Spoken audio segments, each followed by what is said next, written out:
Good morning students, welcome back to the English Channel Prime. Students, in the last class, we have completed the explanation on this poem, Work is Worship, written by Rabindranath Tagore. We have also discussed all the hard words and meanings. So in this session, let's start with the exercises, that is reading, speaking and writing activity. So children, open page number 92. Let's start with the first question. Be men. Take turns with your partner to ask or answer these questions. Explain to him or her why you think your answer is correct. Quote from the text if necessary. Write down your answers. So students, let's start writing. Underline the word or words that complete these sentences. First question. In this poem, the poet is addressing you or the reader or the worker or the worshipper to whom this poem is addressed. Yes, children, the answer is the worshipper. Very good. Question number 2. The poet sounds angry or irritated or impatient. Yes, he sounds impatient because he is admonishing, he is advising. Question number 3. The poet is ordering or admonishing or advising the worshipper.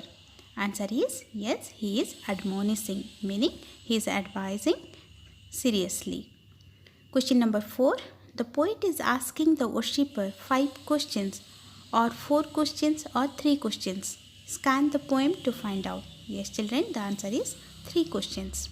Question number 5. The poet does not know the answers or thinks the worshipper knows the answers or wants to make the worshipper think deeply. 3 options are given. Yes, the answer is wants to make the worshipper think deeply. Question number 6. The poet gives 2 examples or 3 examples or 4 examples or what pleases God. How many examples? Yes, it is 3 examples. Question number 7. The poet does not tell the worshipper where to find God. Is it true? No, it is not true. Question number 8. The worshipper does not tell the poet what he really wants. Is it true? No, it is not true. Question number 9. The worshipper tells the poet that he does not want to take rebirth. So for the sake of deliverance, he worships God. Is it true? Yes, it is. For the sake of deliverance, he worships God. We have to complete this sentence. Question number 10. The creator is happy when he has no work to do. Is it true? No, it is not true. Question number 11. Give your own examples of hard work that can please God. Yes, children, you can write the answer. In our school, we are taught to help others as we can.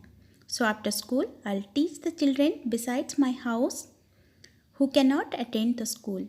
I think whatever good deeds are done by us pleases the God. Every Saturday and Sunday, I spend 2 hours in old age homes and serve them. These are my own examples of pleasing God. I do this for my self-satisfaction rather please the God. Done? Question number 12. Give 1 or 2 examples of people who pleased God by their hard work. Yes, children, you can write the answer. Mother Teresa, Mahatma Gandhi are the 2 examples of people who pleased God. Mother Teresa placed her life to serve the mankind. She sacrificed her, she dedicated her life to serve the mankind. Gandhiji brought independence through non-violence and the hunger strike. Through hunger strike and non-violence, he shows his hard work. He saw God in the soul of every human being and worked hard for the mankind. Question number 13. Do the last 2 lines talk about death? Discuss this point with your partner. Yes, children, the answer is no. The last 2 lines do not talk about death. The 2 lines just say to devotees to realize God in himself through hard work. Now the next one is writing activity. C. Write a short summary of the poem. Let's write the answer. In this poem, Tagore says that God is not just confined to the temple where the devotee sits with his mind all shut. So the summary of this poem is, He advises the devotee to give up the chanting, singing, and telling of beads. He asks the devotees to open his eyes, come out of negligence, come out of ignorance, and see that God is not before him. According to him, God is found where the tiller is tilling the land and the path maker is breaking the stones.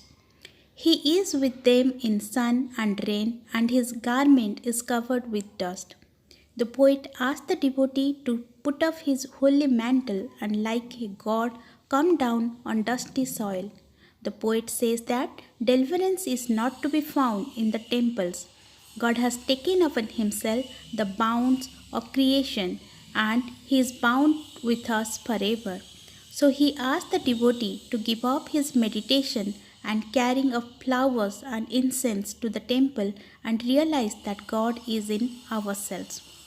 He asks the devotee to join the tiller and labor hard with him. No harm is done if our clothes are tattered and stained.